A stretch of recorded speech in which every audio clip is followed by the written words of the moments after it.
Hello everyone. तो आज पढ़ने वाले हैं बोल्टेड कनेक्शन। तो रिवेट में हम लोग जब रिवेट वैल्यू फाइंड आउट किए थे तब उसमें हम लोग रिवेट का जो है शियर फेल्योर एंड रिवेट का बियरिंग फेल्योर, ये दोनों फेल्योर को काउंटर किए थे। एंड जो रिवेट वैल्यू एंड जो प्लेट का स्ट्रेंथ आया था उन दोनों का मिनिमम करके जो रिवेटेड जॉइंट था उसका स्ट्रेंथ फाइंड आउट किए थे। सेम ऐसा भी होगा फॉर बोल्टेड कनेक्शन के लिए भी। बस उसमें क्या होगा, इसमें भी हम लोग बोल्ट का शियर फेल्योर फाइंड आउट करेंगे and bearing failure find out करेंगे, ठीक है। लेकिन इसमें क्या होगा, इसमें जब आपका बोल्ट का ये होगा उसमें बस जो फॉर्मूला है फॉर्मूला चेंज हो जाएगा। तो फर्स्ट ऑफ ऑल देख लेते हैं जो एडवांटेज है वो क्या है बोल्टेड कनेक्शन का। तो first of all the erection of the, तो एडवांटेज में first of all the erection of the structure can be speeded up. तो बोल्टेड कनेक्शन में क्या होता है कि रिवेट के जैसा वैसे रिवेट हेड को ड्राइव करना नहीं होता है, बस टाइट करना रहता है और मतलब नट से बोल्ट को टाइट करना रहता है और कुछ नहीं रहता है। इसीलिए हम लोगों का क्या होता है कि ये जो है जो इरेक्शन है जो वो स्पीडेड अप हो जाता है, वो जल्दी बन जाता है, ठीक है। और बस नट को टाइट करने के लिए हम लोग को उतना स्किल पर्सन का ज़रूरत नहीं होता है, कोई भी उसको टाइट कर सकता है। अच्छा, अब देख लेते हैं डिसएडवांटेज क्या है। अच्छा, डिसएडवांटेज में हम लोग बोल सकते हैं कि first of all cost of material is high and about double that of rivets, क्योंकि बोल्ट बनाने के लिए खर्चा भी होता है, ठीक है, और उसमें मटेरियल भी अच्छा रहता है, तो इसीलिए कॉस्ट जो होता है वो हाई होता है। किससे? रिवेट से। तो रिवेट से हाई होता है, इसीलिए हम लोग का कॉस्ट इफेक्टिव नहीं है, ठीक है। अच्छा, नंबर 2 पॉइंट क्या है, tensile strength of the bolt is reduced because of area reduction at the root of the thread and also due to stress concentration. तो क्या होता है, बोल्ट कुछ ऐसा देखने में होता है, ठीक है। अच्छा, तो बोल्ट का स्पेसिफिकेशन में दिखाएंगे। ये क्या होता है, ये होता है हेड, ये होता है सैंक वाला पोर्शन और ये होता है थ्रेडेड वाला पोर्शन। तो थ्रेडेड वाला पोर्शन क्या रहता है, थ्रेडेड वाला पोर्शन तो कुछ ऐसा रहता है, हम लोग देखे हैं बोल्ट में, ठीक है। हम डायग्राम भी दे देंगे, उसमें देख लेना, ठीक है। तो ये जो पोर्शन है इसमें देखो, ये जो पोर्शन है इसमें क्या होता है ना, एरिया का रिडक्शन होता है, ठीक है। ये जो पोर्शन है यहाँ पे होता है एरिया का रिडक्शन। तो ये सब एरिया को हम लोग बोलते हैं रूट, ठीक है। थ्रेड का जो है थ्रेड का रूट बोलते हैं। अब अच्छा, हम लोग को पता है जहाँ पे एरिया का अचानक रिडक्शन होता है वहाँ पे स्ट्रेस अचानक बढ़ जाता है, ठीक है, क्योंकि स्ट्रेस क्या है, stress is inversely proportional to the area, ठीक है।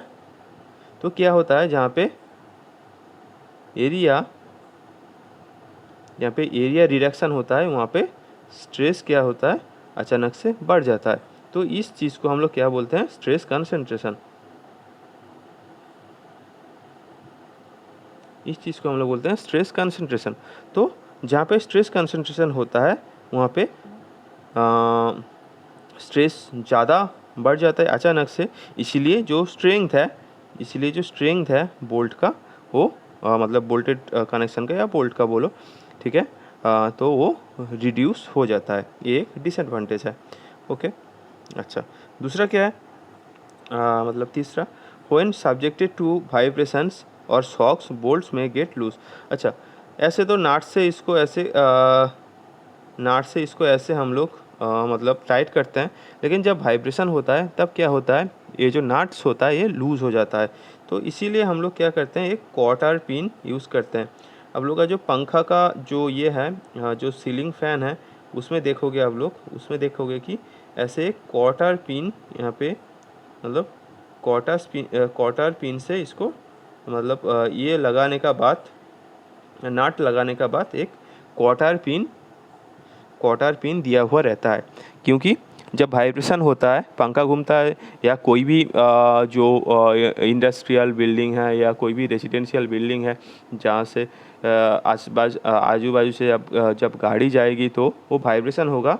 तो ड्यू टू वाइब्रेशन वो जो नट्स है वो लूज़ हो जाता है, तो इसीलिए क्या होता है, खुल के गिर सकता है, तो उसको प्रिवेंट करने के लिए क्वार्टर पिन देते हैं, लेकिन ये एक डिसएडवांटेज का हिसाब से इसको काउंट कर सकते हैं, ठीक है। ओके, अच्छा कुछ ऐसे होता है बोल्ट्स, ये आप लोग डायग्राम देख सकते हैं। जो बोल्ट का हेड है, उसके बाद है बोल्ट का शैंक वाला पोर्शन, उसके बाद नट लगा हुआ रहता है, वॉशर लगा हुआ रहता है, उसके बाद थ्रेडेड वाला पोर्शन रहता है। अच्छा, types of bolts according to strength, bolt दो तरीके का हो सकता है। एक है आपका हाई स्ट्रेंथ वाला बोल्ट, दूसरा है ordinary bolt. And according to आपका हेड शेप, जो मतलब बोल्ट का जो हेड शेप होता है, according to head shape bolt का और भी वेरियस काइंड्स ऑफ बोल्ट्स को हम लोग क्लासीफाई कर सकते हैं। अच्छा, तो हम लोग दो तरीके का बोल्टेड कनेक्शन पढ़ेंगे। एक है हम लोग का बियरिंग टाइप कनेक्शन, दूसरा है फ्रिक्शन टाइप कनेक्शन।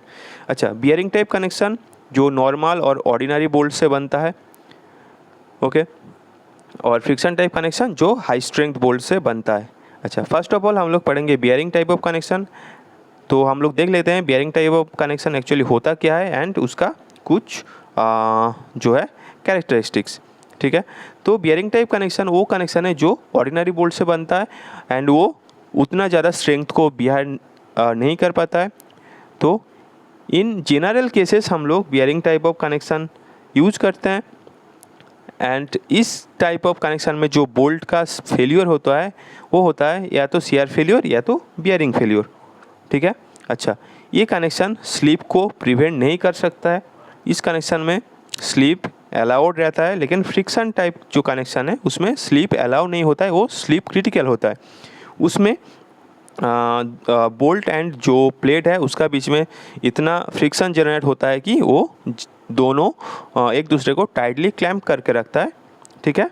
तो ये होता है बियरिंग टाइप ऑफ कनेक्शन, ठीक है। और डिटेल में फ्रिक्शन टाइप ऑफ कनेक्शन बाद में पढ़ेंगे जब उसका डिटेल्स पढ़ेंगे, ठीक है। तो जब हम लोग बियरिंग टाइप ऑफ कनेक्शन में strength of joint find out करेंगे, तब हम लोग मिनिमम ऑफ उसमें steering strength of plate and bolt value को काउंट करेंगे। मतलब जो बोल्ट वैल्यू होता है वो एंड जो टीयरिंग स्ट्रेंथ ऑफ प्लेट होता है, ये सेम रिवेट जैसा ही है। उन दोनों का जो मिनिमम होगा उसको हम लोग स्ट्रेंथ ऑफ जॉइंट काउंट करेंगे, ठीक है। अब बोल्ट वैल्यू क्या होता है? बोल्ट वैल्यू होगा minimum of shear strength of bolt और बियरिंग स्ट्रेंथ ऑफ बोल्ट।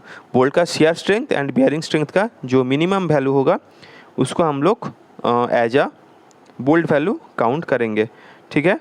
तो शियर स्ट्रेंथ ऑफ बोल्ट हम लोग पहले फाइंड आउट करते हैं। सो अकॉर्डिंग टू हम लोग ये देखेंगे IS 800 पेज नंबर 75, ठीक है।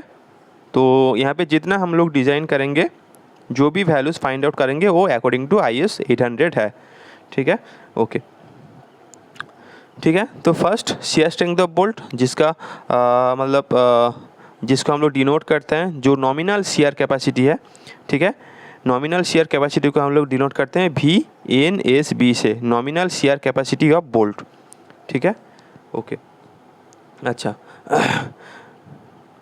तो उसका फॉर्मूला क्या है? VNSB equal to FUB by √3 NNANB plus NSASB, ठीक है।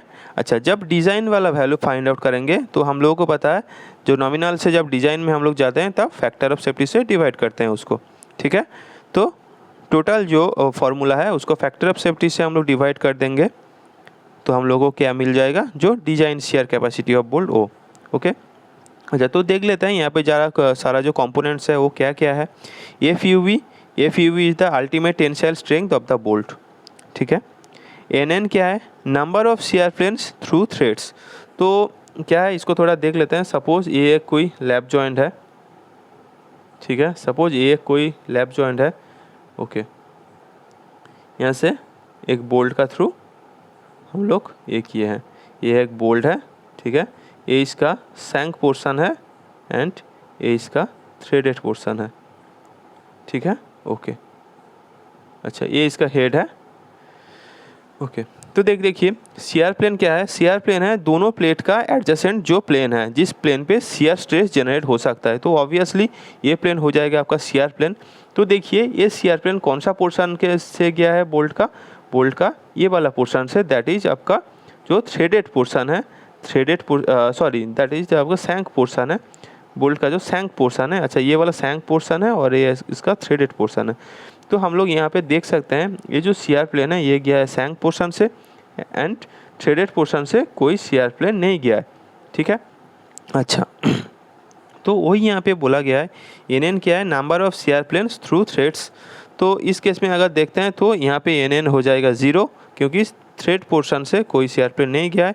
अच्छा, एन क्या है, number of shear plane through shank. तो यहाँ पे देखो एन हो जाएगा 1, ओके। अच्छा, ए एन बी क्या है, A N B net tensile. अच्छा, तो ए एन बी क्या है, A N B is the net tensile area of a bolt at root of threads. मतलब जो रूट वाला सेक्शन है, मतलब जहाँ पे एरिया कम था, ठीक है, थ्रेड्स का एक रूट वाला पोर्शन था जो पहले ही डिस्कस किए हैं, ठीक है। तो उस रूट वाला पोर्शन का जो एरिया है, ठीक है, उसको हम लोग डिनोट करेंगे ए एन बी से, एंड ए एस बी जो सैंक पोर्शन का एरिया है, मतलब इस पोर्शन का जो एरिया है, ठीक है। अच्छा, तो सपोज ए इसका थ्रेड था, ए इसका सैंक था, एंड ए इसका हेड था। तो ये जो है यहाँ का जो एरिया है, यहाँ का जो एरिया है, क्रॉस सेक्शनल जो एरिया है, इसको हम लोग बोलेंगे ए एस बी, एंड यहाँ पे जो रूट है, रूट का जो एरिया है उसको हम लोग बोल देंगे ए एन बी, मतलब थ्रेड का जो रूट में जो एरिया है। Clear, okay. अच्छा, और गामा एम बी क्या है, gamma M B is the partial factor of safety for bearing type of bolts, ठीक है, जिसका वैल्यू गिवन है IS 800 का पेज नंबर 30 टेबल नंबर 5 में, ठीक है, ओके। अच्छा, तो आप देख लेते हैं जो बोल्ट का ठीक है। तो जब शेयर कैपेसिटी फाइंड आउट करेंगे बोल्ट का, तो उस केस में कुछ कंपोनेंट्स आता है जब जो जॉइंट्स है और ग्रिप लेंथ है वो ज़्यादा होता है। सपोज़ देखो ये कुछ एक प्लेट है और ये कुछ एक प्लेट है, ठीक है। तो इसमें हम लोग एक से ज़्यादा बोल्ट को ये किए हैं, ओके। तो जब हम लोग इसमें लोड अप्लाई करेंगे, सपोज ऐसा कुछ लोड हम लोग अप्लाई किए हैं, तो ये जो तो इसका शियर प्लेन है, ठीक है। तो ये जो तीन बोल्ट्स है, ये क्या करेगा, ये ना जो स्ट्रेस इसके अंदर ऑब्वियसली ये फील करेगा, ठीक है। तो अगर हम लोग देख वाला डायग्राम ड्रॉ करते हैं तो हम लोग देखेंगे कि ये जो आउटर वाला है, ये जो आउटर वाला बोल्ट है, ये सबसे ज़्यादा स्ट्रेस फील करेगा, एंड जो मिडिल वाला बोल्ट है वो कम स्ट्रेस, इसमें स्ट्रेस क्या होगा, ज़्यादा होगा, स्ट्रेस मोर होगा, इसमें भी मोर होगा। लेकिन जो ये अंदर वाला है इसमें लेस स्ट्रेस होगा, ऑब्वियस होगा। अच्छा, क्यों ऐसा अनइवन डिस्ट्रीब्यूशन हो रहा है, क्योंकि ये जो जॉइंट है, तो जितना जॉइंट है, जितना लेंथ इसमें लगा है, इसको हम लोग क्या बोलते हैं, लेंथ ऑफ जॉइंट, इसको हम लोग LJ से डिनोट करते हैं। तो लेंथ ऑफ जॉइंट जब ज़्यादा होता है तब नंबर ऑफ बोल्ट्स ज़्यादा होगा। अगर नंबर ऑफ बोल्ट ज़्यादा होगा तो हर एक बोल्ट में जो स्ट्रेस का वैल्यू वो इक्वल नहीं होगा, अनइवन होगा। तो इस कारण हम लोग जब जॉइंट्स लॉन्गर होता है तब एक फैक्टर काउंट करते हैं, तब फैक्टर को इंड्यूस करते हैं, जिसको हम लोग मल्टीप्लाई करते हैं किसके साथ, नॉमिनल शेयर कैपेसिटी के साथ, ठीक है। तो वैल्यू को थोड़ा करेक्ट करने के लिए, ओके। तो ग्रिप लेंथ जब ज़्यादा होगा तब ऑब्वियसली हम लोग को क्या करना पड़ेगा, जो स्ट्रेंथ ऑफ बोल्ट है उसको बढ़ाना पड़ेगा, ठीक है। और जो डायमीटर ऑफ बोल्ट है उसको भी हम लोग को चेंज करना पड़ेगा, अदरवाइज वो जो कनेक्शन है उसको हम लोग स्टेबल नहीं रख पाएंगे। तो जब ग्रिप लेंथ ज़्यादा होता है उस कारण भी हम ओके तो देख लेते हैं जो हम लोग का रिडक्शन फैक्टर्स है ड्यू टू हम लोग का जो लॉन्ग जॉइंट्स है एंड हम लोगों का जो लॉन्ग ग्रीव्स है एंड पैकिंग प्लेट्स है वो क्या क्या है, ठीक है। फर्स्ट ऑफ ऑल जो हम लोगों के पास रिडक्शन फैक्टर है वो है beta L J. Beta L J, beta L J is for reduction factor for longer joints. तो ये देखो L J that is the length of joint. Length of joint जितना बड़ा होगा उतना जो है स्ट्रेस का डिस्ट्रीब्यूशन अनइवन हो जाएगा, उसके लिए हम लोगों का जो रिडक्शन फैक्टर है वो इंड्यूस होता है। अच्छा, तो बीटा एल जे तब यूज होगा जब length of joint greater than 15 times of D हो जाएगा। D is the nominal dia of the bolt, ठीक है। एल जे जब ग्रेटर देन 15 डी होगा ओनली देन हम लोग प्रोवाइड करेंगे बीटा एल जे, जिसका वैल्यू है 1.075 minus L J by 200 D, ठीक है। Okay okay and beta L जे का जो वैल्यू है वो लाई करता है 0.75 से 1 का अंदर में। ओके, सेकेंड हम लोग के पास जो ये है रिडक्शन फैक्टर है that is beta L G. G for longer grips. अच्छा, ग्रिप लेंथ क्या है, ये वाला जो है ये से यहाँ तक, यहाँ से यहाँ तक जो है वो अपना ग्रिप लेंगे। मतलब बोल्ट का जितना पोर्शन प्लेट्स को ग्रिप करके रखा है उसको हम लोग बोलते हैं ग्रिप लेंथ, जिसको हम लोग एल जी से डिनोट करते हैं। अच्छा, तो जब L G greater than 5 times D होता है, D again nominal dia of the bolt, only then हम लोग प्रोवाइड करेंगे जो रिडक्शन फैक्टर है क्या है बीटा एल जी, तब प्रोवाइड करेंगे, ठीक है। अच्छा, बीटा एल जी का वैल्यू क्या है 8D by 3D pass L G, ठीक है। D is the nominal dia. Okay, अच्छा, जब हम लोग ये बीटा एल जी का प्रोवाइड करेंगे तब दो चीज़ हम लोग को ध्यान में रखना है। तो फर्स्ट ऑफ ऑल क्या है, बीटा एल जी का value should not be greater than beta L J and L G का value should not be greater than 8 times D, ठीक है। अच्छा, तो तीसरा क्या है, जब पैकिंग प्लेट होता है, सपोज ऐसा एक प्लेट है, ठीक है, दो प्लेट है जो ऐसे जुड़ रहा है, तो यहाँ पे जब थिकनेस सेम नहीं होता है तब हम लोग पैकिंग प्लेट को इंड्यूस करते हैं। तो इस पैकिंग प्लेट का थिकनेस जब 6 mm से ज़्यादा हो जाएगा तब हम लोग एक पैकिंग प्लेट के लिए जो रिडक्शन फैक्टर है उसको हम लोग यूज़ करेंगे, जिसको हम लोग बोलते हैं बीटा पी के। बीटा पी के का वैल्यू है 1 माइनस 0.0125 टी पी के। टी पी के is the thickness of packing plate, ठीक है। अच्छा, तो सीआर कैपेसिटी ऑफ बोल्ट हम लोग देख लिए। अब हम लोग देखते हैं बियरिंग कैपेसिटी और bearing strength of the bolt कैसे फाइंड आउट करेंगे, ठीक है। तो जो डिज़ाइन बियरिंग कैपेसिटी होता है उसको हम लोग डिनोट करते हैं भी डी पी बी से। डिज़ाइन क्या बोलता है, डिज़ाइन बियरिंग कैपेसिटी ऑफ जो बोल्ट है उसका हम लोग फाइंड आउट करते हैं, जिसका फॉर्मूला है V N P B by gamma M B. N P B is the nominal bearing capacity, ठीक है। अच्छा, gamma M B is the partial factor of safety. तो जिसका फॉर्मूला है 2.5 K B D T F U P by gamma M B. तो यहाँ पे के बी क्या है, के बी का वैल्यू जब हम लोग फाइंड आउट करेंगे वो होगा smaller of E by 3 D naught, P by 3 D naught minus 0.25, F U B by F U P and 1.0। इन चारों का जो वैल्यू है, इन चारों का वैल्यू का जो मिनिमम वैल्यू होगा उसको हम लोग फाइंड आउट करेंगे एंड उसको कंसिडर करेंगे एच द वैल्यू ऑफ के बी, ठीक है। ई क्या है, E and P is the end and pitch distance respectively. कहीं कहीं जगह में एंड बोला जाता है, कहीं कहीं जगह में एज बोला जाता है, कंफ्यूज नहीं होना है, ठीक है। जब दोनों अलग से दिया रहेगा तब कंसीडर करोगे, अदरवाइज एंड एज कुछ भी दिया रहा है तो ई लेके उसको कंसीडर करना है, ठीक है। तो ई एंड और edge distance and P is the pitch distance, ठीक है। डी नॉट क्या है, D naught is the dia of hole और ग्रॉस डाया। तो कैसे फाइंड आउट करना है, dia of hole that is nominal dia of bolt plus clearance according to table number 19 IS 800, ठीक है। अच्छा, एफ यू पी क्या है, F U P is the ultimate tensile stress of plate. Previous जो ये पढ़े थे फार्मूला था उसमें एफ यू बी था, that is the ultimate tensile stress of bolt. In that case F U P is the ultimate tensile stress of plate, ठीक है। T क्या है, thickness of the plate. Thickness minimum कैसे find out करना है वो पहले ही बता चुके हैं। जो प्रीवियस रिवेट पढ़ाए थे उसी टाइम। अच्छा, गामा एम भी था partial factor of safety. Okay, आज के लिए इतना ही। तो नेक्स्ट क्लास में हम लोग प्रॉब्लम्स करेंगे, जो बियरिंग टाइप बोल्ट्स अभी पढ़े हैं उसका प्रॉब्लम्स करेंगे, ठीक है। उसके आगे फ्रिक्शन टाइप ऑफ बोल्ट पढ़ेंगे। Okay, thank you.